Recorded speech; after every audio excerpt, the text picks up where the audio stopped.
जो वीडियो अच्छा लगे तो लाइक और कमेंट करें और हमारी चैनल को सब्सक्राइब करें और शेयर करें।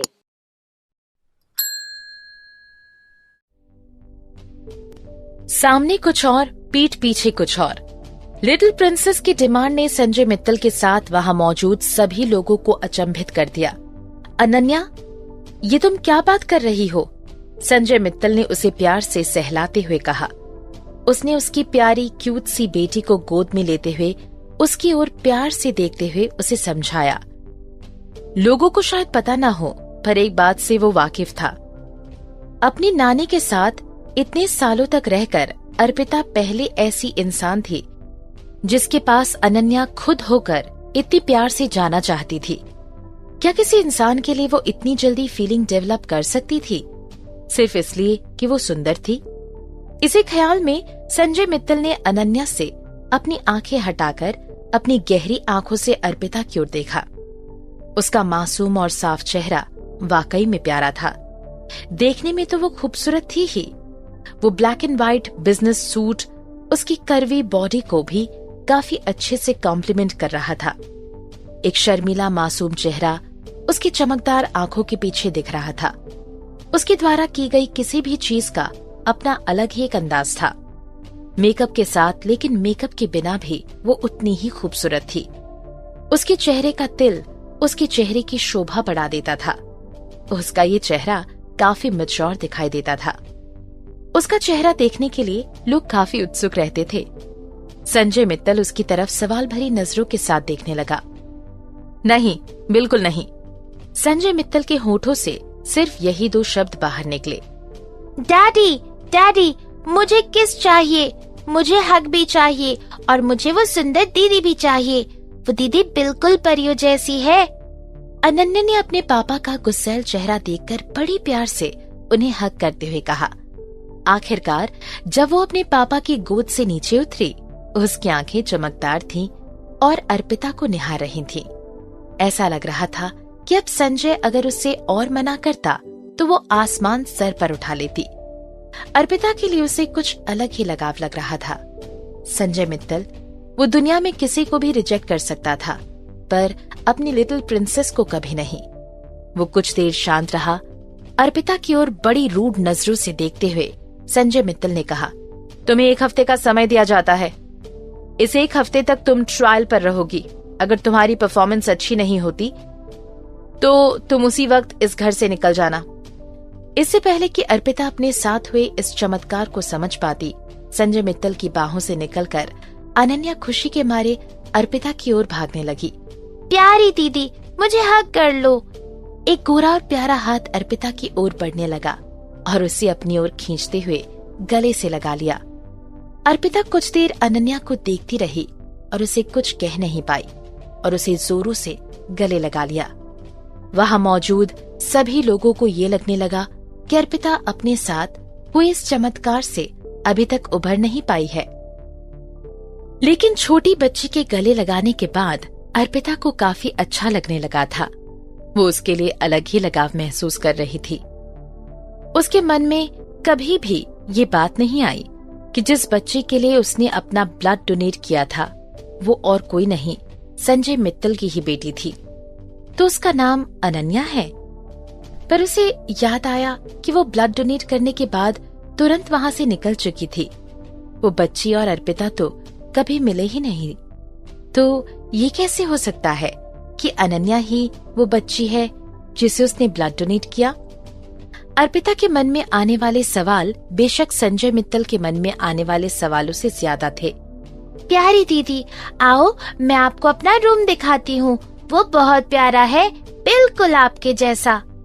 अनन्या ने कसकर अर्पिता का हाथ पकड़ा और उसे देखकर ये लग रहा था कि वो उसे कभी छोड़ना नहीं चाहती। अनन्या का हाथ अपने हाथों की ओर देख अर्पिता को ये बात मालूम पड़ चुकी थी कि उसकी अभी अभी सर्जरी हुई है। वो जल्द ही नीचे झुके और उसने अनन्या को अपनी गोद में उठा लिया। अनन्या को भी उस अजनबी से डर नहीं लग रहा था। वो जल्दी से अर्पिता की गोद में बैठ गई और अर्पिता को गाल पर किस दे दिया। ये पहली बार ही था कि वो दोनों मिले थे, पर ऐसा लग रहा था कि वो सालों से एक दूसरे को जानते हों। ऐसा लग रहा था कि अनन्या ने हजारों बार अर्पिता को किस किया हो। वहां मौजूद सभी लोगों को तभी होश आया जब अनन्या और अर्पिता वहां से जा चुकी थीं। वहां मौजूद सभी लोगों को ऐसा लग रहा था कि ये कैसा चमत्कार है। संजय मित्तल को बार बार अनन्या और अर्पिता का चेहरा दिखाई दे रहा था।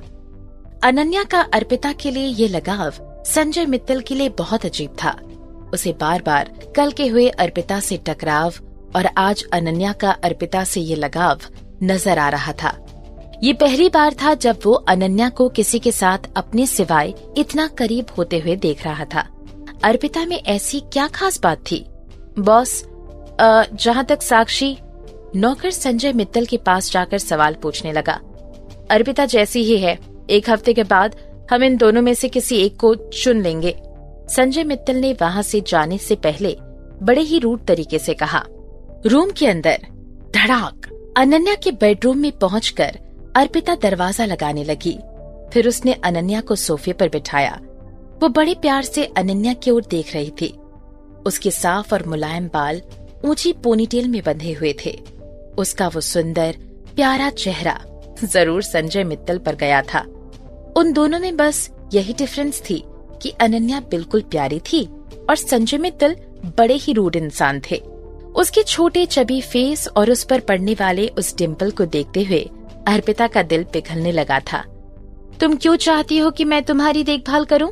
क्या तुमने मुझे कहीं देखा है या मैं तुम्हें याद हूँ? अर्पिता अनन्या की ओर आगे बढ़ी और उसके चबी गाल खींचते हुए उसके पास जाकर बैठ गई।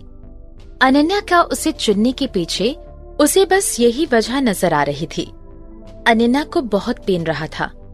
जगह जगह ब्लड। अनन्या ने सुंदर दीदी को देखा। उस छोटी बच्ची ने अपने तोतले मुंह से अर्पिता को जवाब दिया। उसने अपने जख्मी कंधे के साथ अर्पिता को गले लगा लिया।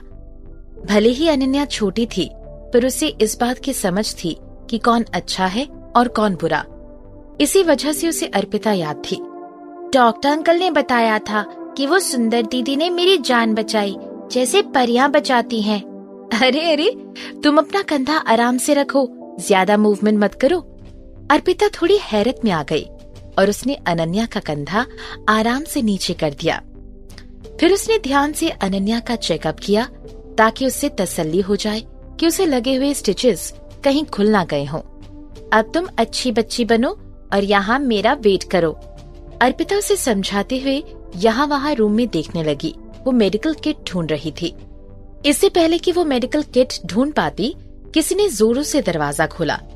साक्षी अपनी चमकदार आंखों से लिटिल प्रिंसेस का आलीशान तरीके से सजाया हुआ कमरा निहार रही थी। उसकी आंखें उस कमरे में लगी बेशकीमती चीजों से हट ही नहीं रही थी।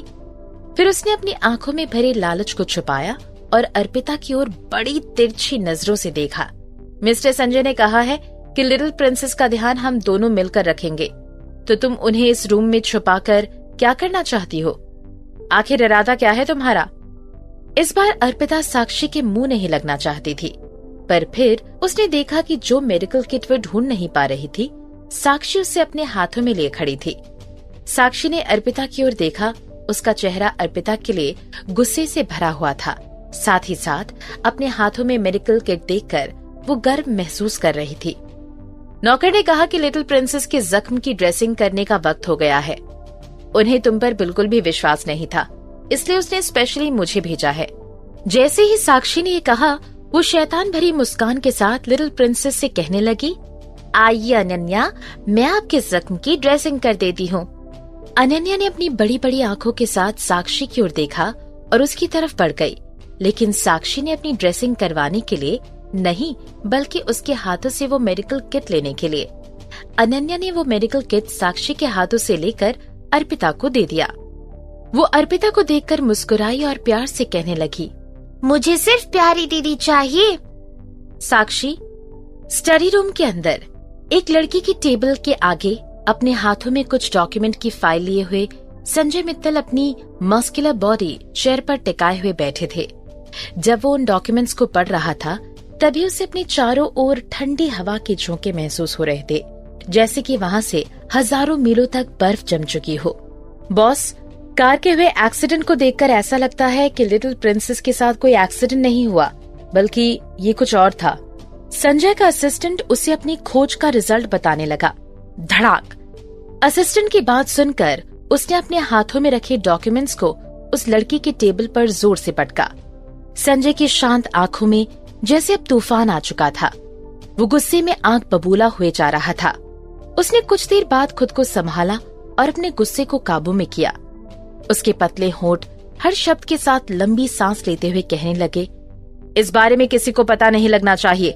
साथ ही साथ इसकी इन्वेस्टिगेशन करो। मुझे पुख्ता सबूत चाहिए। जी हाँ, असिस्टेंट ने उसकी बात को समझते हुए अपना सिर हिलाते हुए कहा। असिस्टेंट ने उसके बाद संजय मित्तल के सामने और 2 डॉक्यूमेंट्स रखे। बॉस, हमने साक्षी और अर्पिता दोनों के बैकग्राउंड चेक किए। साक्षी का बैकग्राउंड बहुत ऑर्डिनरी है। उसके माँ बाप दोनों ही काम करते हैं, साथ ही वो हमेशा से घर की लाडली रही है। दूसरी ओर देखा जाए तो अर्पिता। असिस्टेंट आगे की बात बोलने में हिचकिचाने लगा। संजय ने उसकी ओर सवाल भरी नजरों से देखा। बॉस, हम अर्पिता के बारे में उसके 20 साल के होने के पहले की कोई भी इन्फॉर्मेशन नहीं निकाल पाए। उसके बारे में कुछ भी पता नहीं लगा।